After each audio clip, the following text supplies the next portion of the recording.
Dios los bendiga, amados hermanos. Es un gusto estar nuevamente con ustedes. Usted que nos está viendo a través de este medio, que son parte de nuestra iglesia, y también aquellos que se han añadido a esta página para seguir los mensajes que transmitimos desde esta plataforma. Reciban un saludo de nuestra parte, de nuestra familia y de nuestra iglesia. Hoy, domingo de resurrección, es lo que el mundo celebra. El día que el Señor se levantó de entre los muertos, aunque sabemos que no fue precisamente el domingo, sino en aquel día que guardaban los judíos, que era el Sabbat, pero como no podían ir a la tumba, fueron hasta el primer día de la semana, que es el domingo, y encontraron aquella tumba, removida la piedra, y el cuerpo no estaba ahí. Así es de que es un día glorioso, es un día muy conmemorativo y especial para la iglesia del Señor. Aquellos que confesamos desde nuestro corazón nuestra fe en el único autor y consumador de nuestra fe, que es Cristo. Así es de que sean todos bienvenidos a este lugar a través de este medio. Así es de que hoy vamos a celebrar también la Cena del Señor. Tenemos aquí los elementos. Al final de la transmisión del mensaje vamos a bendecir los elementos de la cena, para que ustedes en casa puedan participar. Vamos a santificar esos elementos para que usted pueda tomar la comunión con nosotros y estar unidos como un cuerpo que somos la iglesia del Señor, y así poder gozarnos en este día de celebración. Así es de que sin más vamos a ir al Evangelio de Juan en el capítulo 20, que va a ser nuestra base para transmitir el mensaje que el Señor tiene para nuestra vida hoy. Evangelio de San Juan, capítulo 20. Y leemos la palabra honrando a Dios Padre, Hijo y con la comunión de su Santo Espíritu. El primer día de la semana, María Magdalena fue de mañana, siendo aún oscuro, al sepulcro, y vio quitada la piedra del sepulcro. Entonces corrió y fue a Simón Pedro y al otro discípulo, aquel al que amaba Jesús, y les dijo: se han llevado del sepulcro al Señor, y no sabemos dónde le han puesto. Y salieron Pedro y el otro discípulo y fueron al sepulcro. Corrían los dos juntos, pero el otro discípulo corrió más aprisa que Pedro y llegó primero al sepulcro. Y bajándose a mirar, vio los lienzos puestos allí, pero no entró. Luego llegó Simón Pedro tras él y entró en el sepulcro. Y vio los lienzos puestos allí y el sudario que había estado sobre la cabeza de Jesús, no puesto con los lienzos, sino enrollado en un lugar aparte. Entonces entró también el otro discípulo, que había venido primero al sepulcro, y vio y creyó, porque aún no había entendido la escritura, que era necesario que él le resucitase de los muertos. Y volviendo de los discípulos a los suyos, pero María estaba afuera llorando junto al sepulcro. Y mientras lloraba, se inclinó para mirar dentro del sepulcro, y vio a dos ángeles con vestiduras blancas, que estaban sentados el uno a la cabecera y el otro a los pies, donde el cuerpo de Jesús había sido puesto. Y le dijeron: mujer, ¿por qué lloras? Les dijo: porque se han llevado a mi Señor y no sé dónde le han puesto. Cuando había dicho esto, se volvió y vio a Jesús que estaba allí, mas no sabía que era Jesús. Jesús le dijo: mujer, ¿por qué lloras? ¿A quién buscas? Ella, pensando que era el hortelano, le dijo: Señor, si tú lo has llevado, dime dónde lo has puesto y yo lo llevaré. Jesús dijo: María. Volviéndose ella le dijo: Raboní, que quiere decir maestro. Jesús le dijo: no me toques, porque aún no he subido a mi Padre, mas ve a mis hermanos y diles: subo a mi Padre y a vuestro Padre, a mi Dios y a vuestro Dios. Fue entonces María Magdalena para dar a los discípulos las nuevas de que había visto el Señor y que Él le había dicho estas cosas. Bendito y amado Dios, te doy gracias por tu palabra y te pido que tú nos des dirección a través de tu Espíritu Santo para que seas tú hablando a nuestras vidas en este día tan conmemorativo. A ti sea la gloria, honra por los siglos de los siglos. Amén y amén. Sin duda, hermanos, este día es un día que el mundo entero celebra. Todos aquellos que profesan la fe en Cristo celebran en este momento la resurrección del Señor. Ya sean cristianos católicos, ortodoxos, luteranos, protestantes, evangélicos, todos aquellos que profesan la fe en Jesucristo hoy están de fiesta, porque Él vive, Él resucitó, Él se levantó de entre los muertos. Y la Escritura nos enseña que si Jesús no se levantó de entre los muertos, vana sería nuestra fe. Así es de que nuestra fe sigue siendo una fe viva en alguien que sigue vivo y que hoy está a la diestra del Padre, nuestro Señor y Salvador Jesucristo. A Él sea la gloria. Cuando leemos esta escritura, este pasaje, principalmente el Evangelio de Juan, vemos que él narra una historia un poco diferente a los evangelios sinópticos de Mateo, Marcos y Lucas.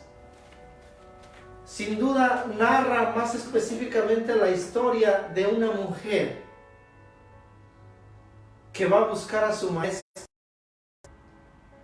Aquel que ella piensa que está aún en la tumba, muerto, inerte, pero que cuando llega a esa tumba, la tumba está abierta. La gran roca que cubría la entrada de la tumba había sido removida y el cuerpo no estaba allí. Entonces ella busca apasionadamente el cuerpo del maestro, pero el cuerpo no está ahí. Cuando ella avisa al apóstol Pablo y al discípulo que más amaba, que era Juan, ellos vienen corriendo a la tumba. Juan es un poco más joven tal vez que Pedro y llega primero a la tumba y entra, pero no se atreve a entrar a la tumba. Y cuando llega Pedro, él es el que es más temperamental y ingresa dentro de la tumba y se encuentra aquella escena donde aquellos lienzos que habían sido puestos sobre el cuerpo de Jesús estaban tirados. Pero el lienzo, el que le llaman el sudario, con lo que había sido cubierto su rostro, estaba debidamente enrollado y puesto a un lado. Y aquí hay toda una figura alegórica desde el principio, desde el Antiguo Testamento. Cuando la Escritura nos dice que había un ángel tanto a la cabecera como a los pies del lugar donde se había puesto a Jesús,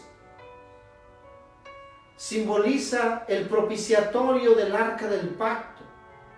Y los dos ángeles simbolizan también aquellos dos querubines con alas extendidas uno delante del otro, cubriendo la parte del propiciatorio del arca del pacto que estaba en el tabernáculo y que después fue puesto en el lugar santísimo del templo. El propiciatorio representa la mesa o la lápida donde el cuerpo de nuestro Señor Jesucristo fue puesto. Así es de que es una figura que estaba desde el principio en el Antiguo Testamento. Y vemos que era la sombra de lo que se había de cumplir en el Nuevo Testamento. Pero el cuerpo no estaba ahí. La piedra había sido removida. Nuestro Señor había resucitado. Pero aquella mujer, Magdalena, nos narra el apóstol Juan, que ella fue la primera al ir muy de mañana, aún todavía no estaba el sol del día, cuando ella va a buscar a su maestro. Sin duda ella representa nuestra vida pecaminosa, pero también una alma convertida y arrepentida que sirvió y siguió al Señor Jesús. Y ella llegó a amar tanto a nuestro Maestro que fue la primera en ir al sepulcro, pero el cuerpo no estaba ahí. El Señor había resucitado. Y cuando ella está llorando fuera de la tumba, ve a una persona, pero no la reconoce como Jesús. Ella, creyendo que era el hortelano, le pide con clemencia: si tú llevaste el cuerpo, dime dónde está, yo iré y lo traeré. Pero aquella persona que él creyó el hortelano se volteó hacia ella y le dijo: María. Cuando ella escuchó en los labios del Maestro su nombre, pudo entender y pudo ver. Ahora sí, sus ojos físicos y espirituales fueron abiertos y pudo ver a su Maestro. Ella tal vez se quiso abalanzar sobre él y abrazarlo, pero el Señor le dijo: detente, no me toques, porque aún no había sido santificado y tendría que subir al Padre. Yo no sé cuál es el momento que tú estás viviendo hoy, si es un momento tan tradicional que ha seguido de generación en generación, si muchos celebran la pasión de Cristo. La pasión inicia desde el huerto de Getsemaní, cuando Él está orando al Padre: si está en tu voluntad, haz pasar de mí esta copa, pero más no se haga mi voluntad sino la tuya. Él fue un momento de debilidad, fue un momento de estrés, fue un momento donde el peso del pecado del mundo iba a estar sobre Él. Fue un momento de agonía, que Él clamó al Padre por ayuda. Sin embargo, se sometió a la voluntad de Dios, del Padre, y aceptó lo que le esperaba después de ese momento. Ahí empieza la pasión de nuestro Señor. Después aparece aquel discípulo que estuvo con Él en la última cena y que fue a comer del mismo plato con Él. Cuando le preguntaron: ¿y quién será el que te traicione? Dice: aquel que come de mi mismo plato. Y aquel fue Judas. Y muchos en el mundo entero critican a Judas y dicen entre su corazón para sí mismos: yo no sería como Judas, yo nunca traicionaría a mi Maestro. Pero déjeme decirle en esta hora que Judas, dice la Escritura, que traicionó al Maestro por 30 monedas de plata. Por esa cantidad entregó al Maestro. Pero 30 monedas de plata representa el salario del jornal de toda una vida laboral de un hombre. O sea que representa que aquel que tenga 30 monedas de plata nunca trabajaría en toda su vida. Tendría el sustento de él y de su familia por toda su vida si viviera aproximadamente 80 años. Quiere decir de que no se preocuparía por trabajar más en la vida si traicionaba a su Maestro. Y muchas veces, aún los mismos cristianos, señalamos a Judas como el traicionero y lo criticamos, que él fue el peor hombre de la historia bíblica porque traicionó al Maestro. Pero déjeme recordarle que él lo traicionó por el salario de toda una vida de él y de su familia. Pero el cristiano contemporáneo, el cristiano ahora, de este siglo, de la tecnología, de la ciencia, traiciona al Maestro por muchísimo menos que el salario de toda una vida. Muchas veces traicionamos al maestro por un part-time del día domingo, del día de culto, del día de servicio.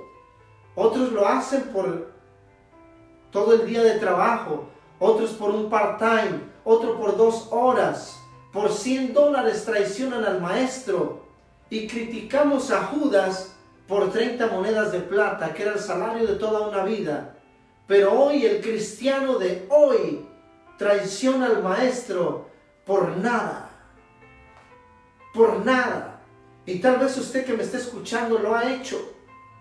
Ha dejado de ir a un culto que sabe que tiene que ir a adorar a nuestro Dios, a nuestro Señor y Salvador Jesucristo, pero prefiere ganarse $100, 200 y muchas veces hasta menos.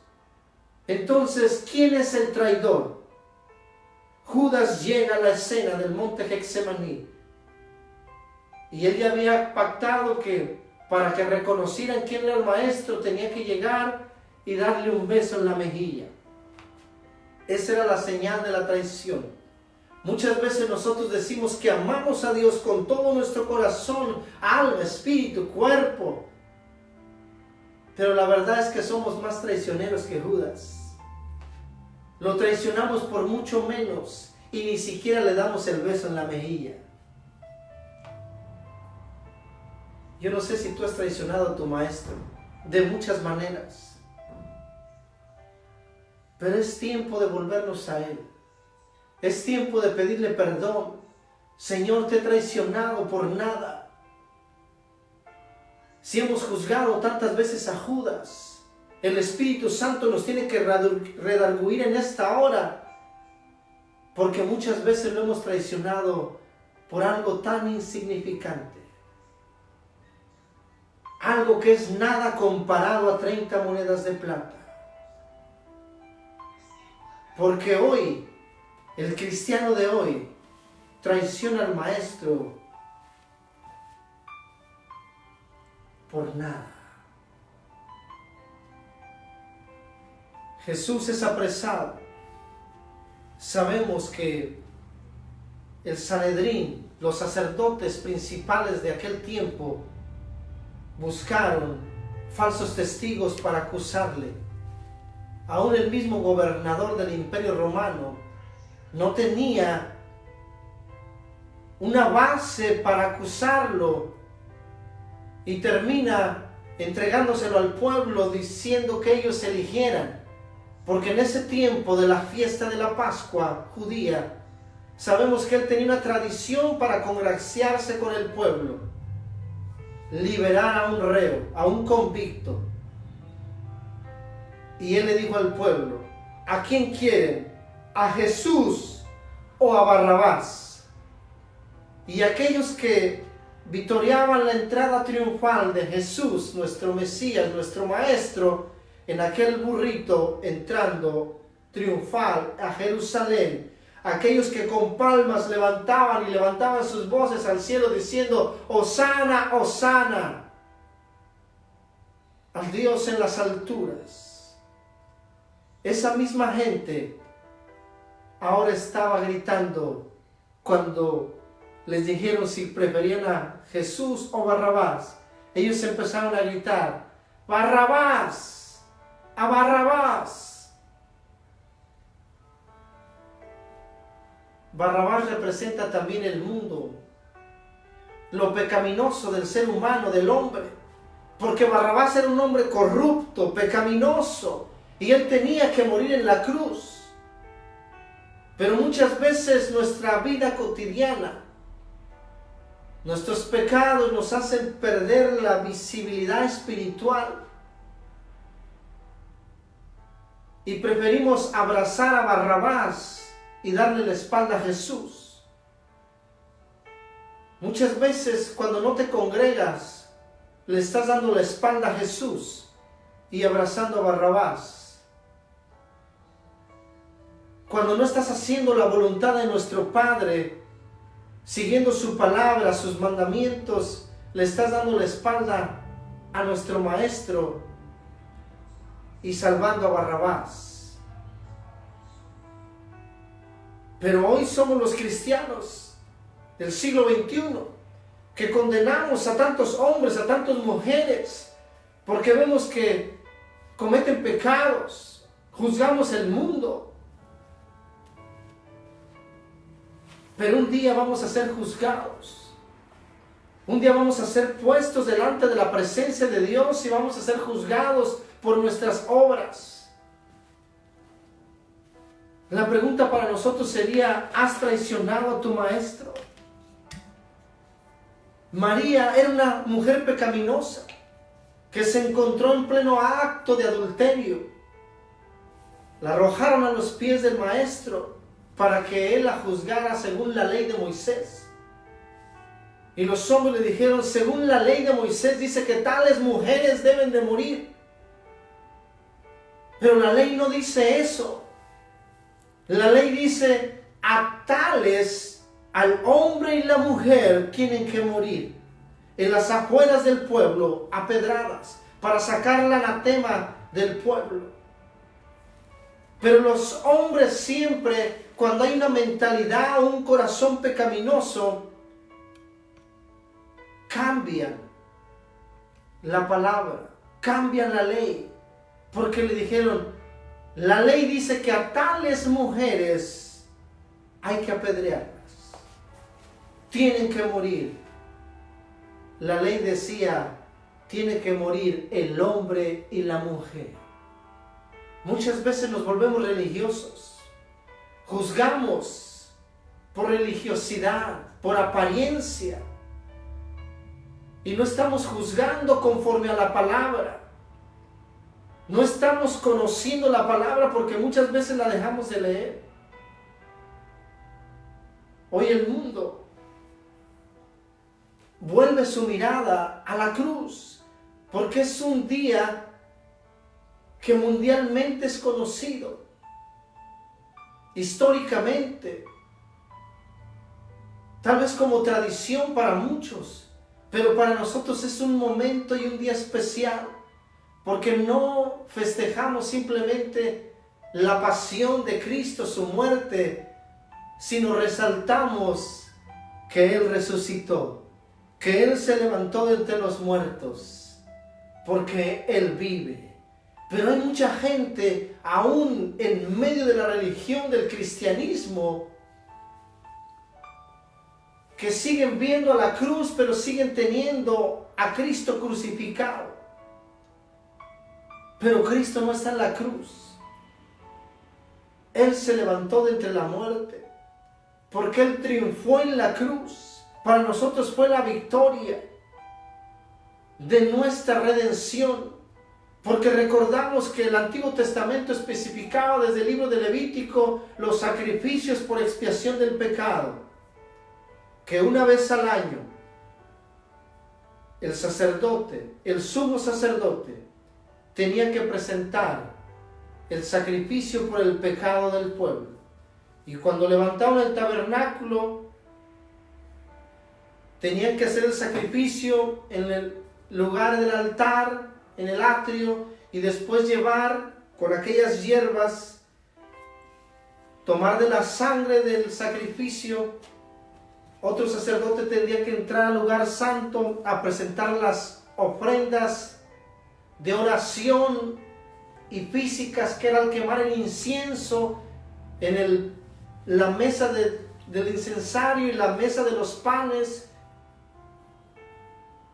Y el sumo sacerdote tenía que llevar la sangre de la víctima por expiación del pecado del pueblo y rociarlo sobre el propiciatorio del arca del pacto, donde estaban los dos querubines con sus alas extendidas, uno delante del otro. Tenía que rociar con la sangre el propiciatorio del arca. Pero en la escena de Juan vemos que el propiciatorio está limpio, porque el sacrificio fue puesto en la cruz. Pero Cristo vive. Él se levantó con gloria y con poder. Es la misma figura que simboliza la resurrección de nuestro Señor. que la muerte no pudo triunfar sobre él. Por eso la Escritura dice que ¿dónde está, oh muerte, tu triunfo? Oh sepulcro, tu victoria. Porque la muerte no pudo detener a nuestro Señor. La Escritura dice que Él tendría que descender a los infiernos por 3 días y 3 noches. Porque Él mismo dijo de sí: el Hijo del Hombre descenderá, así como el profeta, aquel que conocemos que se lo devoró el gran pez. Jonás, el profeta rebelde. Pero muchas veces nosotros somos más rebeldes que Jonás. Hay tantas cosas que pudiéramos hablar hoy. Pero mi mensaje es: Cristo vive. Cuando Él tomó la última cena, mandó a sus discípulos a preparar la Pascua. La Pascua sabemos que es el Cordero, que simboliza el sacrificio que Dios les mandó a hacer por la liberación de la esclavitud, de la servidumbre de su pueblo en el territorio de Egipto. Una noche antes de partir mandó diciendo: cada familia escogerá un cordero sin mancha, sin defecto, y lo sacrificará. Lo quemarán a fuego, todos sus vísceras. Nada se cocerá, todo será asado al fuego. Lo prepararán con hierbas amargas, los panes serán sin levadura.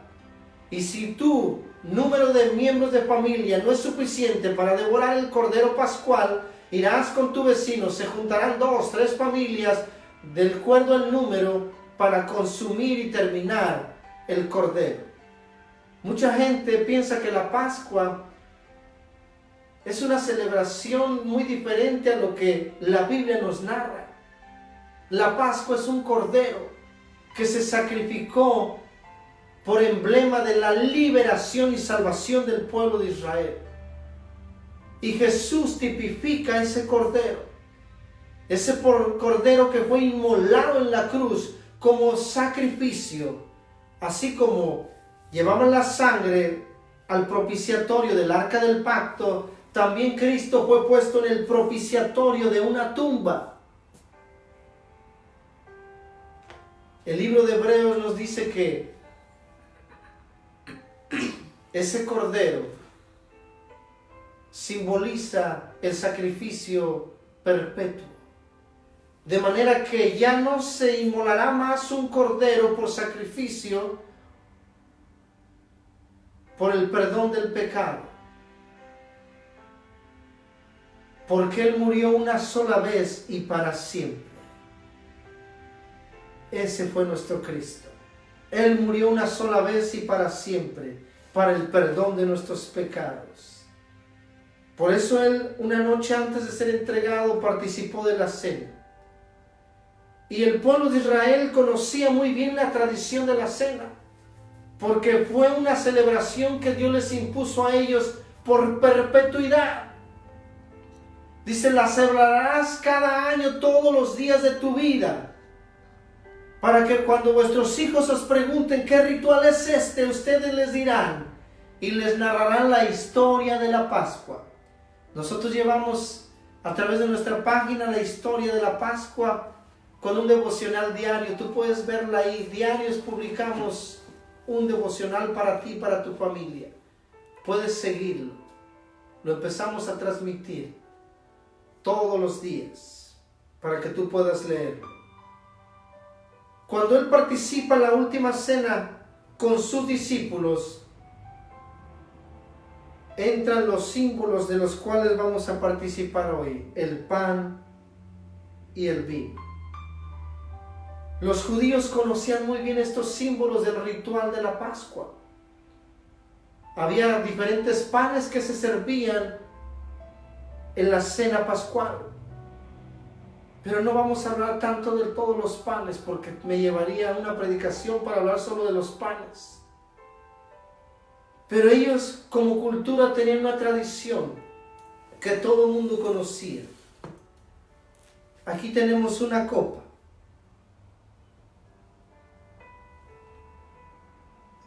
cuando un novio hablaba con el padre para ir a pedir la novia, se reunían los padres, el del novio y de la novia, para pedir la mano. Y usaban una copa.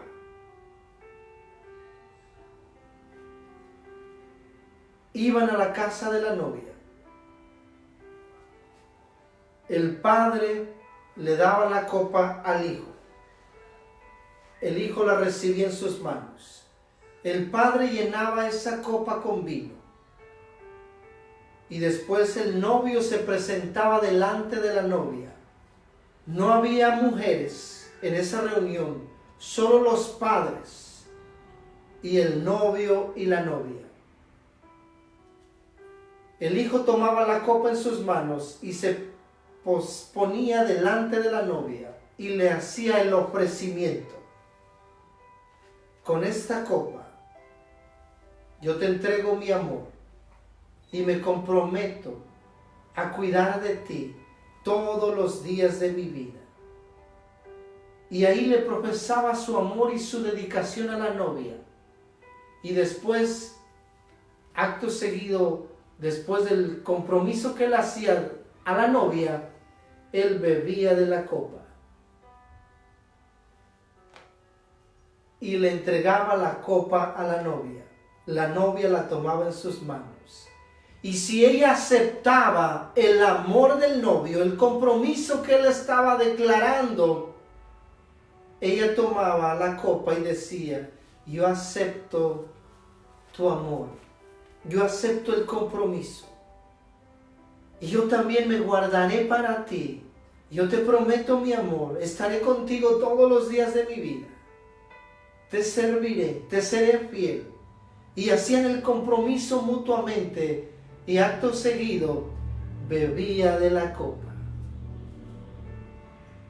Así era el acto en la cultura judía para el compromiso de un matrimonio. El novio con la novia y los padres de los novios. Jesús está en la última cena con todos sus discípulos. Él sabe lo que acontecerá el día de mañana, pero Él quiere dejarles una enseñanza y quiere instituir su compromiso con su iglesia. Y el Señor quiere refrendar ese compromiso contigo, amada iglesia, donde quiera que tú estás, si tú eres parte de la iglesia del Señor. Porque el compromiso es de un novio con una novia. En toda la escritura del Nuevo Testamento, el simbolismo que hay de la iglesia con Cristo es la relación de novios. Usted lo sabe, no tengo que enseñarle eso. Cristo es el novio y la iglesia es la novia. Israel es la esposa de Dios. Eso es otro asunto. La iglesia del Señor, Cristo es el novio y la iglesia es la novia. Y Cristo en la última cena quiere instituir ese compromiso, ese nuevo pacto renovado en su sangre. Ya no el que tenía Dios con Israel, sino ahora un nuevo pacto entre ti, entre mí con el Señor. Nosotros que somos la novia con Cristo. Y entonces Él instituye la cena. Parte el pan y dice: este es mi cuerpo que por vosotros será partido, quebrantado. Y empieza a repartir el pan. Y empiezan a comer de él. Y después toma la copa.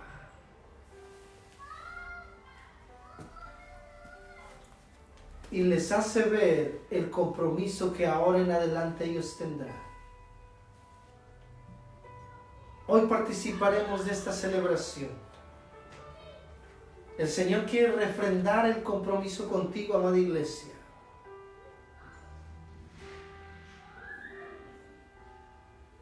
Él quiere recordarte que tú sigues siendo la novia. Y que cuando tú aceptaste a Cristo en tu corazón, y que hiciste el compromiso desde la primera vez que participaste de su cena, cuando participaste del pan y bebiste de su copa. Tú has prometido espiritualmente en todo tu ser recibir el amor de Cristo y también comprometerte con Él, que estarás todos los días, que recibirás su amor, que le servirás, que cuidarás de ese amor y que estarás con Él todos los días de tu vida también. Él quiere recordarte eso en este día. Yo no sé cómo está tu compromiso con el Señor. Si tú estás siendo fiel en la obra de Dios, si tú estás siendo fiel a su palabra, a su mandato, si tú le has entregado todo tu corazón, o si muchas veces le has traicionado, o otras veces le has dado la espalda, o tal vez tu corazón se ha enfriado y ya no tienes esa pasión, ese amor en tu corazón por la obra de Dios, por esa comunión con Él. Y muchas veces en vez de novia, la iglesia pareciera como un amante que se ve con su amante a escondidas por minutos, que cuando tiene necesidad va y se relaciona con él y después se va por meses. ¿Eres novia o eres amante? El compromiso de la cena del Señor es para refrendar nuestro compromiso con el Señor, diciendo: yo acepto tu copa, yo acepto tu sacrificio de redención y me comprometo todos los días de mi vida a estar contigo, a esperar ese momento para las bodas del Cordero. Tal vez tu corazón se ha enfriado porque no estás siendo como María Magdalena, que aún siendo pecadora, cuando vio el amor de Cristo sobre ella, ella le siguió y le sirvió. De tal manera que cuando Él lo pone en aquella tumba, ella es la primera en ir a buscarlo. Yo no sé cómo estás buscando tú a tu Señor. Es más, yo no sé si lo buscas a través de la oración, a través de su palabra, a través de la comunión con Él. Yo no sé si tú estás buscando a tu Maestro, porque Él no quedó en una cruz, Él no quedó en una tumba, Él vive. Y si Él está vivo, ¿cuánto estás haciendo tú, amada iglesia, para buscarle? Tal vez ya no reconoces a tu Señor. Magdalena está ahí, diciéndole a aquella persona creyendo que es un hortelano: ¿dónde lo has llevado? Dime dónde está, yo iré y lo traeré. Desesperadamente. Tal vez tú has perdido esa pasión. Ya no le has buscado. Es tiempo de volvernos al novio, porque Él vive. Es tiempo de refrendar nuestro compromiso y decirle: Señor, aquí estoy. Yo también te entrego mi amor. Me guardaré para ti. Cuidaré de ti. Recibo tu amor.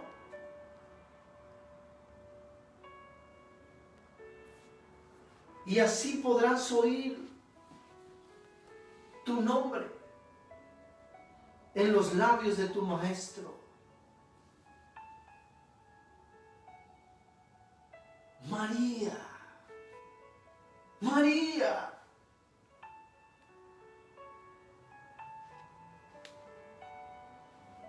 Si tú no has escuchado tu nombre, es porque no estás buscando a tu Maestro. Él vive. Es tiempo de agudizar nuestro oído espiritual y oír la voz de nuestro Señor. La ciudad de Jerusalén era una ciudad muy bulliciosa. una ciudad de comercio. Principalmente en el tiempo de la Pascua, la fiesta judía, la ciudad se llenaba.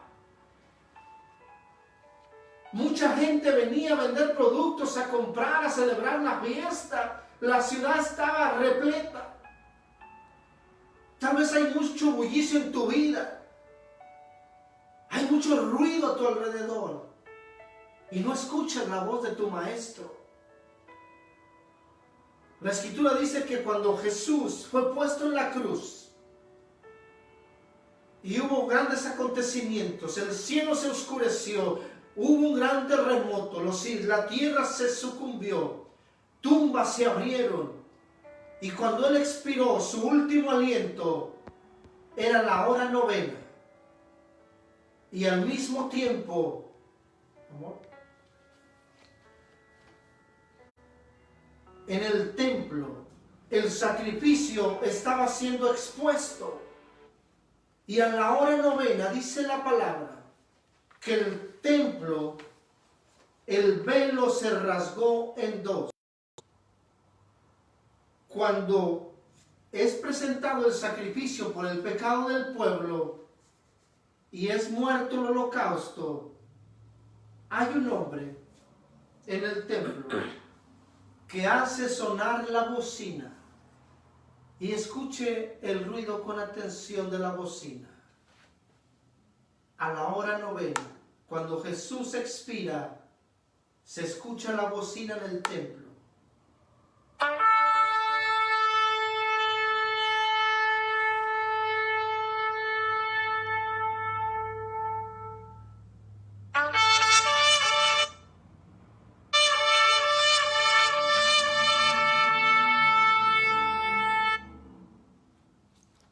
Ese ruido se escuchó a las 3 de la tarde, que era cuando el sacrificio había sido muerto. Y en esa hora, en todo Jerusalén, en medio del bullicio, del vaivén de la gente, de compra y ventas de mercancías, cuando se escucha el ruido de la bocina, todo el mundo se detiene. Sean judíos o sean paganos, y voltean su mirada al templo, porque ellos saben y reconocen que el sacrificio fue puesto por el pecado. Dejan de hacer bullicio, todo se queda en silencio para escuchar el ruido de la bocina. Si tú no dejas el bullicio y no pones atención a la voz de tu maestro, nunca podrás oír tu nombre en sus labios. Pedro, José, Juan, Esther, María. Necesitamos detenernos en un momento, dejar de oír tanta basura y agudizar nuestro oído a la voz de nuestro Maestro y refrendar nuestro compromiso con Cristo, porque somos su novia, porque somos su iglesia. Yo te voy a invitar que desde ahí donde tú estás en tu hogar, ahí donde estás con tu familia,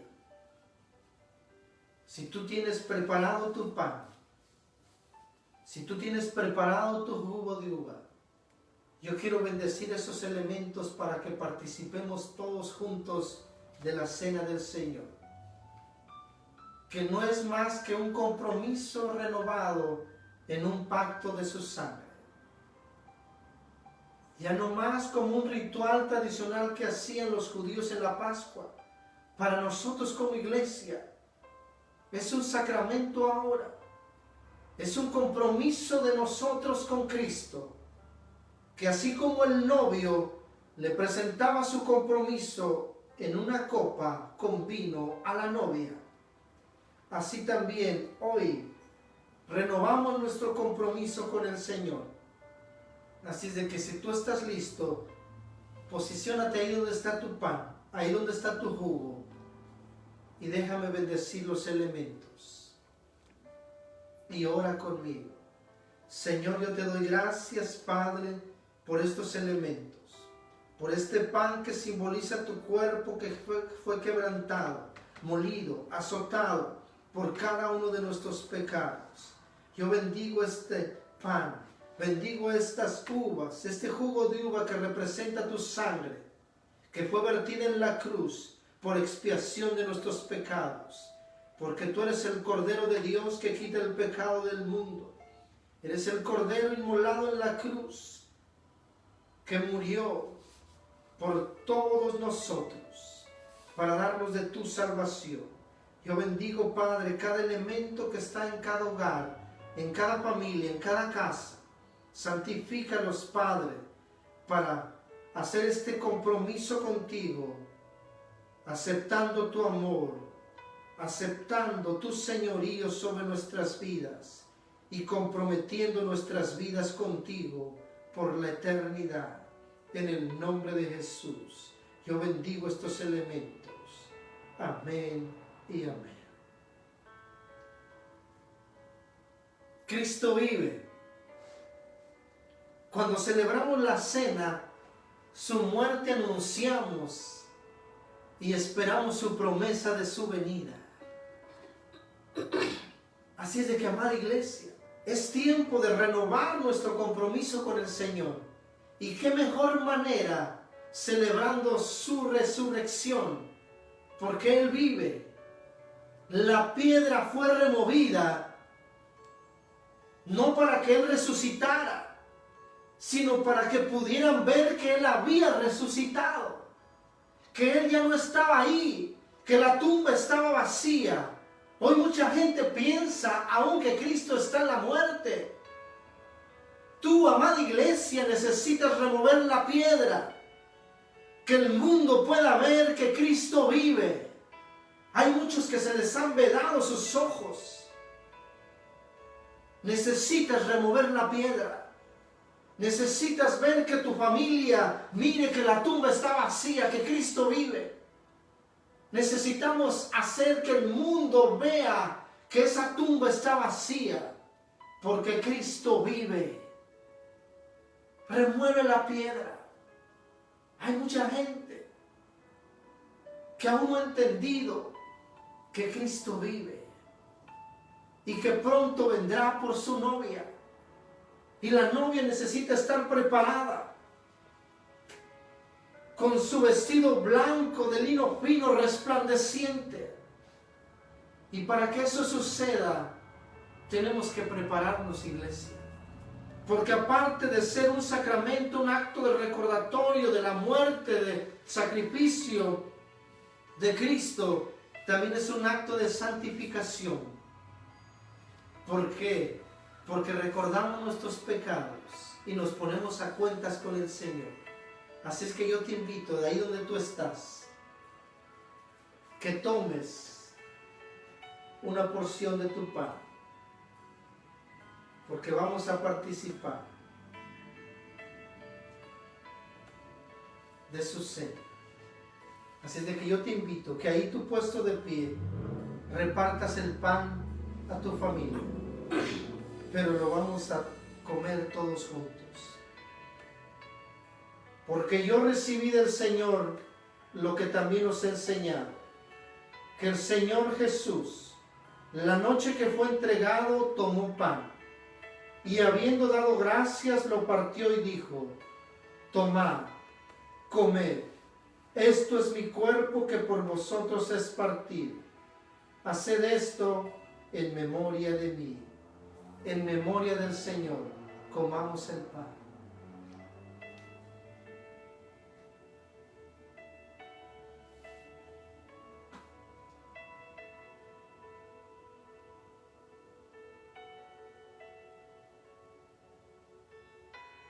Tome su copa.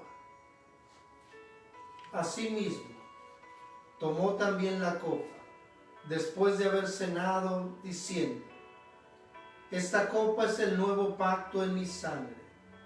Haced esto todas las veces que la bebiereis en memoria de mí, en memoria del Señor.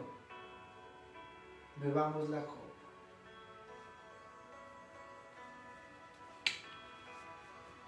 Gracias, Señor.